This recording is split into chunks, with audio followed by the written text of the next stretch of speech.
What is good, y'all? SGG game, man. Back in Banner with yet another Reds rebuild, and we're getting to the end of the season here today. At 72 and 89, we are, obviously officially eliminated and have the second worst record in the National League. But we can still end on a positive note, at least end on a win, and see where our baseline and our floor is as far as going from year one to year two. As you see, we were in the bottom two in a lot of major categories, not hitting for a good average, not getting many hits, not many home runs, 25th in RBIs. We weren't stealing a lot of bags, and that kind of extended over into our pitching stats too as well. I mean, ERA was low, strikeouts were low. We weren't doing a lot of things to put ourselves in the best possible position to win a lot of games. I mean, early in the season, we started out red hot. We were 19 and 9 through the first month. We kind of carried that into month two, still staying above 500 a little bit and being competitive with Milwaukee and St. Louis. Unfortunately, we just kind of fell off after that. The next couple months after that were pretty slow. We didn't have a good month again until around August, and then by then it was too late, too little. So, as for how this is going to be a positive, we're going to build on this. We're going to go into the last game of the season against the Chicago Cubs. We split so far the first two. If we can get a dub here, that would at least put us, tied with them as far as record goes, and kind of give us that baseline floor of 73 wins in our first season, going 73 and 89. And that kind of gives us something to look to try to get better on. Alexander Canario is making his major league debut for the Chicago Cubs, so shout out to him. I don't know why they waited until the last game of the season to make him do that. But we will be facing off against Derp Lozele, 3-11, 4.55 ERA, a 136 WHIP, and 124 and 2/3 innings. So we'll look to try to raise those numbers just a little bit as we go ahead and get in the game with Jonathan India here to look to give us the 73rd victory. First pitch he sees, he flies out to deep right field, going back into the stands, and it will go foul. Now 0-1 battles back to even up the count 1-1, and he slides one over to the ground, right over to second base. He'll spin around, throw to first, and that is our first out of the ball game. So, in terms of plans, we will see who are a lot of key essential people for next year's team. What are some areas that we still need to grow in? That helps us in free agency, and that helps us get ready for the draft for next season. Now, here goes something that is very unsuspicious to us. Joey Votto, what will he be next year? Because I was pretty disappointed in the numbers he was able to put up here. Didn't really hit for a good average all season, low 200s. No power, really. Michael Stockton hit more home runs than him, and he's only around 25 or so. So I don't even think he touched 20. But this man right here, Louise Castillo, definitely changed his role in my eyes. He is going to be our ace moving forward. He was the best pitcher, hands down, no questions. And we're going to look to see if we can get a good final start out of him here today. Bottom of the first, he gives off a leadoff single. But it's all about how Louise bounces back in a lot of this stuff. You see here, 1-2, gets him to swing at that slider low and away, strikeout number 1. Which it was a pretty good day for strikeouts. His stuff was on today, and he was getting a lot of guys off balance as he swings and misses at the circle change there. Strikeout number 2 to get the second out. 0-2 count to Patrick Wisdom. Can we get 3? He wanted that circle change low. He wants him to chase it. 1-2. Still wants him to chase low and away. What does he come back with? The 4-seam heat, and he swings and misses. Leadoff single, 3 straight strikeouts, and that is my future ace. Now we come back up to bat. Like I said, we're trying to put up some runs here. So 3-1 count now to Nixon, 2 outs, who I think has had a really good season. I've been impressed with him, and I think he's extended his role in this team as being somebody that's a long-term option. Max Sorock here, maybe 2 as well, as that is a liner out into the left center field gap. The runner is going to go ahead and turn the corner, come around home. The throw will come to the plate and not even be close, as Nixon's speed is too much. We have a 1-0 lead here early in the top of the second, 2 outs. Albert Moore Jr., the most unluckiest of hitters, always making good contact. Well, most of the time making good contact, and almost always leading to an out when we're hitting with him. And not much to talk about from hitting here for a couple innings, but we will get back into Louise Castillo because this is honestly the game that, in my eyes, solidified. Like I've always said, yeah, he's going to be our ace next year. But 1 or 2 bad games could have changed my mind. Maybe we find somebody else to praise. This game right here told me nah, this is our ace, bro. Pitching to a lot of contact, getting a lot of strikeouts. So you see a double off the wall to Jason Hayward coming in around the bases, and he will stop at second base. Next up, Jonathan Velar, 1-2 with 1 out. He gets him to fly out to Senzel. Now, that might be deep enough to move up, though. He'll come in running, and nope. No advancement by the runners to 2 outs. Runner at second base. Still trying to keep this game scoreless. Next up, he pops this one out to Amora Jr. He'll come in and glove that one. That'll be the final out of the third. See, he bounces back when runners get in scoring position and get on base. He's not really giving up too many strung together hits. If he's giving up runs, it's mostly home runs. Not too many guys are able to get good solid contact back to back to back off of him. Now here goes 1 out, 3 count, and he swings and misses through the fastball. David Bate up next. He chops one over the bottle. He'll knock it down real quick, throw it over to Castillo, and that is the final out in the 4th inning. Great job here going to the 5th. Still pitching the contact. Ground ball over to Ciroc. He'll glove it. Throw over to Votto. Out number 1. 1-2 count. James Tarantino's checks his swing just barely in time, trying to get him to chase it there. But with the count even, he'll go ahead and pull it up real quick. 3-2 count to James. And walking. He lost him there. Now, how do you bounce back from that? With the bottom of the order up, this is the best time to bounce back from that. 1 out, you get an easy fly out to McQuinn to go ahead and start things off. And you bounce back with Jason Hayward, who's already doubled off you once. Oh, that's a wild pitch. Stevenson getting, throwing. Not going to be in time, so he'll move up to second base with 2 outs. If he gets another one of those doubles, this game could be tied, but nope. He gets him to fly this one out to left center field. Amora Jr. is going to call him off. Easy glove work there, and for 5 innings, pretty strong. Only giving up about 2 hits, no runs, no 1 walk, and a bunch of strikeouts already to this point. Now going to the top of the 6th, still 1 out. We haven't scored yet, and Jonathan India gets nicked up in the top of the. You see he's mad, bro. My dude almost got hit in that chin bone.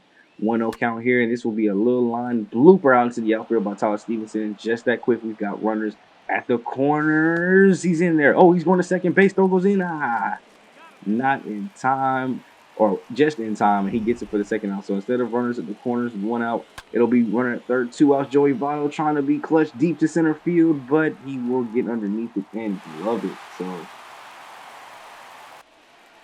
we will have a pitching change, though. David Robertson will come in at 6.47 ERA and 57 innings. Not the David Robertson that used to be on the Yankees. I know that much.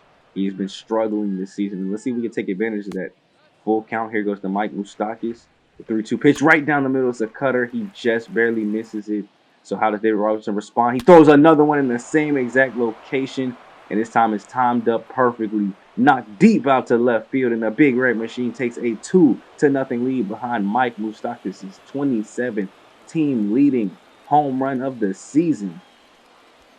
If there's a batter's MVP for per team, it's definitely Mike Moustakas this season. And that boy has definitely solidified his spot in my eyes to being on this team long term, being the solution, being in the heart of the order, because that boy was clutch. That boy did everything for us. Arceus Aquino coming up next, and that's a liner down the third base line. It will get past him for a base hit. And throw coming in. Oh, okay. He was going to round it for a second. Thought otherwise. That throw came in a little strong. And we'll see how much more runs we can put up on David. Nixon sells up next. He goes with a drag bunt down the third base line. That's a clutch bunt. Third baseman coming in running. Barehanded it, but even that wasn't enough to be perfect. We're able to have first and second. Still no outs. Matt Ciroc up next. Base it up the middle. Stevie will come home. Senzel will go over to third base. Throw will come into the plate. Not in time. Everybody safe. Still no outs. Runners at the corners. There's still more damage to be done. So they bring in Eric Yardley to try to stop the bleeding. 2.76 ERA. Trying to go ahead and slow things down for the Reds offense. Albert Moore Jr. this time getting lucky with a bloop single. Instead of going to second base for the sure out, they go home base trying to stop Senzel, and he is too fast. It is 4-0. I don't know. Maybe you try to go to second just to get the sure out because y'all don't have any right now. But Amora Jr. with an RBI and a little bloop single there, getting lucky for once, not finding his glove. Next, Tyler McQuinn. He drowns this one over to first base. He'll go over to second. 3-6-3 double play. And that is an easy 2 outs there to go ahead and stop the bleeding. Exactly what you need. Now all you need is any out of any kind. Jonathan India up 1-0 count. And he chops one right over to first base as well. It'll be a foot race to the bag. That boy is moving. Gets the final out. And we will at least take a 4-0 lead into the rest of this ball game. Now Louise Castillo has a big lead to work with. How deep into this ball game can he go? As that's a bloop single out to right center field.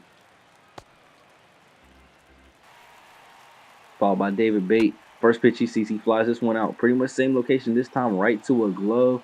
And we're able to get the first out. Only 77 pitches in, but I'd imagine Louise Castillo is starting to get a little bit tired. 0-2 here to Wilson Contreras. That's a base hit to McKenzie. He'll come in and pick it up, throw comes in. Runners at first and second with one out. James Torinos.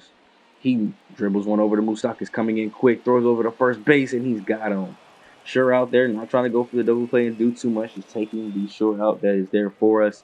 Now 2-0 here to Nelson Vasquez. Now we're starting to see the pitcher get tired. 87 pitches in through 6 2/3. Can he go ahead and get himself out of the 7th?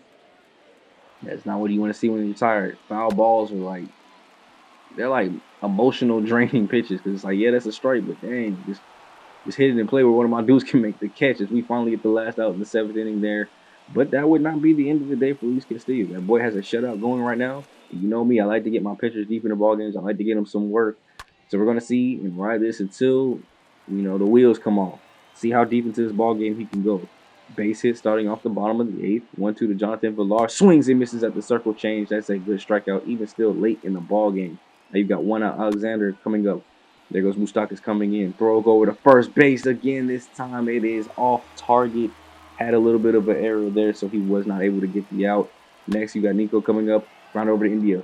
6, 4, 3. Double play, and that'll be the 2 outs needed to go ahead and take this one into the 9th. Can he go ahead and shut the door and end off this complete game shutout?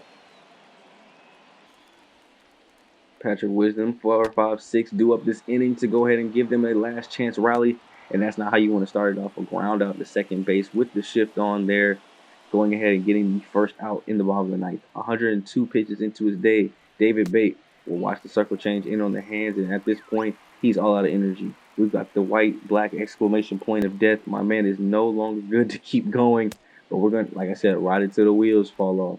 We need him to come in and get this complete game shutout. I don't think we haven't seen one for sure. And I don't know how many we have as far as the team goes, but it's not many. A lot of times these guys are getting tired and, get taken out of the ball game a lot sooner than they would back in the day when I used to play. Back in the day, pitchers didn't get tired until they threw about 100 pitches. Now, I don't know what's going on. But there's the double play to go and end the game, man. We go ahead and end our season 73-89. Same record as Chicago, winning the series against Chicago 2-1. And now it's time for the offseason. It's time for us to start looking at what the next steps are going to be in terms of getting this team better and making ourselves ready for a postseason run. Obviously, there's a lot of work to do. The pitching staff, other than Louise Castillo, was pretty inconsistent. The bullpen was atrocious at times. Good very rarely, except for on the back end when we were trying to get saves and stuff like that.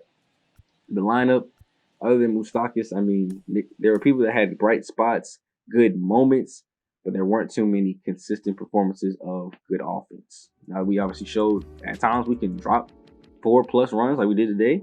But there's times we laid goose eggs and almost got no hits. So just kind of looking at some of the league leaders here in some of the major pitching categories. I wanted to see where Louise Castillo was as far as ERA. And it looks like he was 28th, even with a 3.5, which I thought was pretty good. There's a lot of good pitchers in this NL, man. And he was by far our pitching MVP, 14-9 and 190 innings, giving it 189 hits. A low ERA, strikeout total was getting up there. So now we go ahead and go take a look at the postseason. You see the White Sox, Astros, Yankees, Rays, Blue Jays all made it. Milwaukee, Atlanta, LA, Mets, and the Cardinals made it on our end. So what we'll do is take a look at Milwaukee's viewpoint. Why not? They're in the division, see what they can do. They got the Braves up first through the first 4. They tied up 2-2, go to a game 5, and they win it against Atlanta. So they'll be moving on. The Cardinals got beat by the Mets, so they're out of it. But the Dodgers did beat the Mets in 5. The Rays moved on past the Yankees and beat Toronto in 3. And they're just waiting for the White Sox or Astros. So we'll go back over to the Brewers and see what they do against the Dodgers and get swept just that quickly. So now they're swept. The White Sox 1-5. So it's the White Sox and Dodgers going head to head. I'll lose the first 2, lose the next 2, and the Dodgers get swept in the 2022 World Series. The White Sox, with the worst record, and all of the postseason teams end up somehow coming out on top as the top team, winning the World Series. So congratulations to them. They had a really strong roster built together. Obviously, at least when it came time for playoff time, they got hot at the right time, and that's what baseball is all about. You can win 120 games, but if you don't win the World Series, the season is a failure. Here you see our manager and pitching coach have ended their contracts. So now we're going to have some manager contracts to look at, as well as our qualifying offers, arbitration, free agency. It is time for the offseason. We will take a quick look at the retirements. You got to take a quick look, see if there's anybody notable that you noticed. We only had 3, 2 because of ability, meaning they were trash, and injury, because that injury was long for him. That boy was out for pretty much the entirety of the season. That's the other thing too. There's a lot of free agents on the team retiring just because of poor free agent market. Basically saying, man, we sat there the entire 162 games and did not get picked up. Yeah, it's time to go, bro. No Hall of Fame inductees this year, which is surprising to me. I guess we didn't even see no big names that retired anyway. So one of the first things that we will go ahead and get started with then is definitely, as you see, some of our top exclusive free agents. Out of that list, I think Justin Dunn is probably my biggest priority. But we got to go hire some pitching. And we're not pitching, but coaches. And this is where I noticed that they do have, obviously, boosts that affect all players on the team. And when I looked and saw that 2 of them had pretty much all negative boosts, I mean, +1 durability is nice, but you've given me 3 other negatives, I had to go ahead and change up. So Alan Zinter and Beckett Snyder, I had to go ahead and fire them. I mean, they had 1 year, 2 years left on their deals. I'm going to go find somebody else that can come in and give us a little bit better. So now we need a manager, hitting coach, pitching coach, and a first base coach. So when I go to managers, the first thing I see is Joe Madden. And I'm like, hey, experience, you've won before, you know how to win. I know, all that don't really matter when you're going against the computer, but it might have a little impact, some legacy standpoint here. So I was like, you know what? You've got championship pedigree. You're on the market. You're not asking for too much. We can afford it. I'm about to offer him up a deal. See if we can get something close to what he wants to do. So I just go ahead and offer him a little 3-year, $21 million deal. Give him $7.1 million, exactly what he's looking for. We come over to the next hitting coach. We're looking at Mike Maddox. He's got me a string of 4 straight positives there, +1 to contact, power, vision, and +2 to hitting clutch. I felt like that was a very good 4 to kind of have, not very big boost, but a good 4 to have. So we offer him a contract as well. Then we go to Steven Rosario for our possible pitching coach, offer him up a deal. And then the first base coach, we just take a look at Mike Mckenzie here. He had +3 speed. I mean, -2 blocking, but I don't feel like that would be a huge hit for our catchers. So we go ahead and offer him a 3-year deal or 4-year deal as well. Trying to get that interest meter up because I know other teams will start bidding in soon, and I definitely want that thing as high as possible. So we even go back in, reconstruct the offer for Joe Madden, see what he's really wanting and how to get that a little bit up. So I decided to up the money a little bit, keep the years at about 3 because that seemed to be the best interest for him. 3 years, $23.9 million. Didn't think that was overpaying, at least at the time. And then obviously we're going to up Steven Rosario's offer here too as well. Maybe see what a 4th year does to that interest meter. Saw it didn't really affect it too much, so we're going to keep it at 3. Just up the years, or up the money, $4.3 million per season at 3 years. I decided that, that was a little too much, so we're going to go down to 3.8.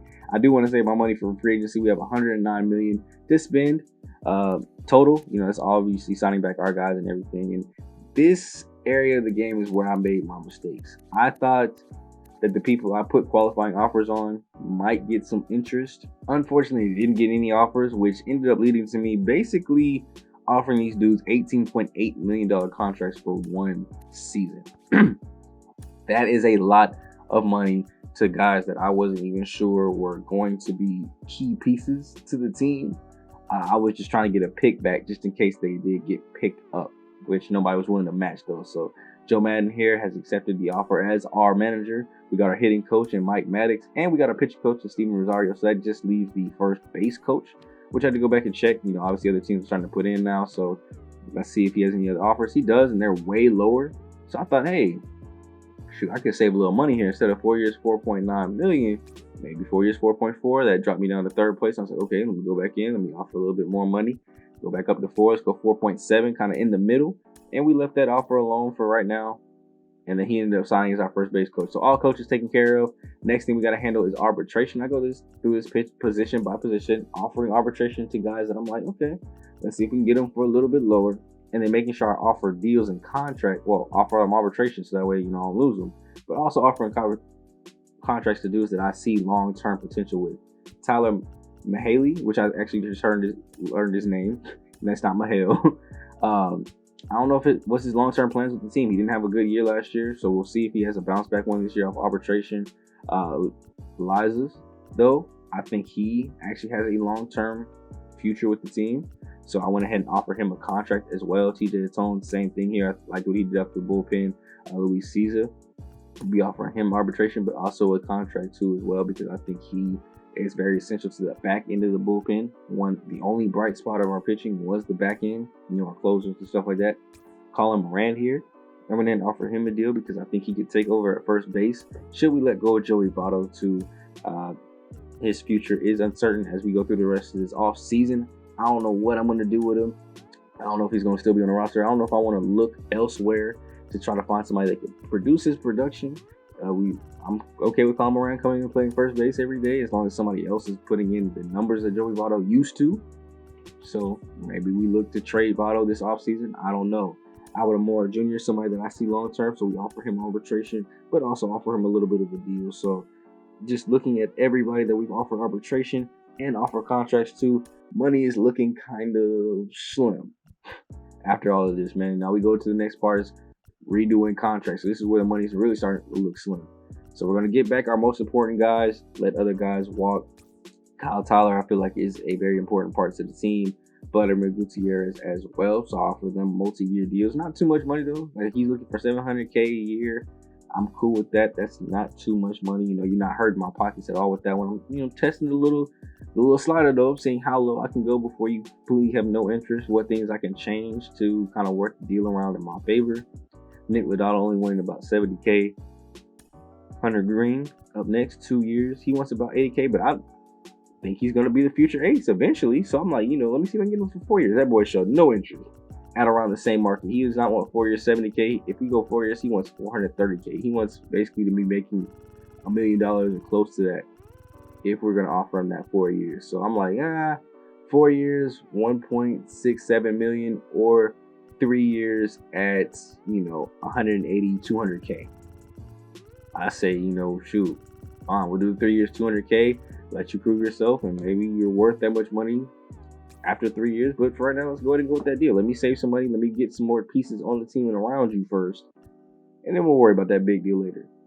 Going over to our bullpen, Art Warren, somebody that I could see being with this long term. He's 30 years old, but in baseball, 30 is the prime.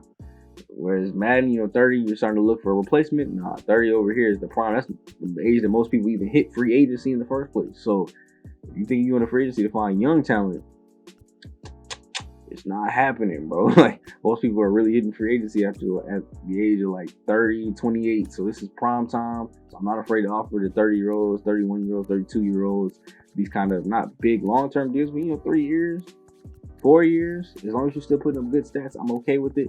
And now I'm trying to go through here because you see we've used $77 million out of $97 million in cap. We only have $20 million left. So I'm trying to withdraw some offers from the guys that I'm like, don't really want. And that's the reason why. That boy Aaron Judge is on the free agency market. And that would be great. A dude that hits for average, a dude that hits for power. He's good in the field. I'm not really too worried about outfield, at all. He's a great all-around player. And I would love to add him to our team. Now, if we were like one piece away from winning the World Series, I might go all in. Obviously maybe not, go way above my available budget, as you can see there. But I might, trade some pieces around, move money somewhere else, trade Votto, for example. That probably would have gave us enough room to pursue him, or maybe really release one of those people that I gave the $18 million to. But since we're not that one piece away, I'm deciding to look at other positions that we could possibly go after to help out. I talked about our starting rotation, so I offer up Luis Castillo, and then I talk about our bullpen. Looking between Chad Green and Will Smith over who can come in and possibly do good. I like both of them, so I'm going to try to offer Chad Green here. Obviously, interest is in the yellow, but I'm trying to offer him a deal with what money we have left. Because like I said, we made that mistake of giving up $18 million. Not much I can do to change it now other than learn from it next year. And you can see I'm up to $129 million over my cap space. So I go ahead and let Judge walk. Gives me back $3 million available still. So now we're not over. And I'm trying to be smart with my money, not going into the season with negative money at all. So now we're looking at what are our other options of power hitters to go after. I'm seeing Cesar Hernandez. He's looking pretty good. He had close to 20 home runs last year. He's pretty consistent at 20 home runs. So I say, why not? Let's see if I can offer him a deal. I'm over $3 million, but we'll come back and reevaluate that. I see Joey Gallo. I'm like, man, you're pretty good too. I mean, average is low, but you hit for some power. Let's offer him a deal. Chad Green, no longer interested in our contract. Matt Muncy to the Diamondbacks. Aaron Nola to our rivals, the Cardinals. Great. Now I got to face Aaron Nola every year. Oh, that boy about to be like that with St. Louis. But looking at offers, we got Gallo. We got Chad Green no longer. But now we're going to start looking at some other relievers. Will Smith is a possible option right underneath him. He had a better ERA anyway. So I'm like, let's try to get him a deal. So simulating through, trying to see if anybody's signing. And a trade comes up from the Tigers. They want to give me Tariq Skubal for Michael Ciani and Leonardo Rivera. So I'm like, shoot, what's he talking about? A potential 76 overall, 26 years old, and a lefty? I don't have too many lefties in my bullpen. I accept it immediately. You can have those two prospects. I've got other people that's ready to play in those positions anyway. And then I had to come to my sign screen to see that we actually got some of the people that I was trying to go after. Unfortunately, they didn't pop up on the screen like everybody else did. So I'm looking at that, looking at who else I have offers to, withdrawing some more, trying to save a little bit more money. Brandon Jury, of course he accepts it. That boy's not getting no free agency love, and he takes $18 million. Same thing with Donovan Solano. So I just gave them boys $18 million for no reason.